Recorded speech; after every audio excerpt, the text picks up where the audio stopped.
Quotation of the day. ఈరోజు quotation ఏంటి అంటే, మీ ఎంపికలను బట్టే మీ జీవితం. అంటే మీరు ఆశా దృక్పథంతో జీవిస్తుంటే అది మీ ఎంపికే. నిరాశవాదంతో ప్రతి విషయంలోనూ లోపాలు వెతుక్కుంటే అది మీ ఎంపికే. విశాల హృదయంతో ఇతరులను క్షమిస్తే అది మీ ఎంపికే.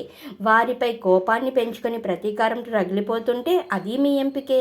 నీతి నిజాయితీలతో బతుకుతుంటే అది మీ ఎంపికే. జనాన్ని మోసం చేస్తూ ఆత్మవంచన చేసుకుంటూ బతుకుతుంటే అది మీ ఎంపికే.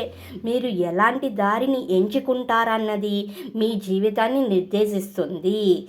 సో ఈ కొటేషన్లో ఒక వండర్ఫుల్ మీనింగ్ ఉంది. అదేంటి అంటే, ప్రతిదీ అంటే పాజిటివ్ అయినా నెగిటివ్ అయినా ఏ రియాక్షన్ అయినా కానీ మనం ఎంపిక చేసుకునే దాన్ని బట్టే మన జీవితం ఆధారపడి ఉంటుంది అని ఒక వండర్ఫుల్ మీనింగ్. ఇది మీ అందరూ తెలుసుకోవాలి, మీరందరూ కూడా తెలుసుకోవాలనే ఉద్దేశంతో షేర్ చేస్తున్నాను. Thank you for watching. Thank you everyone.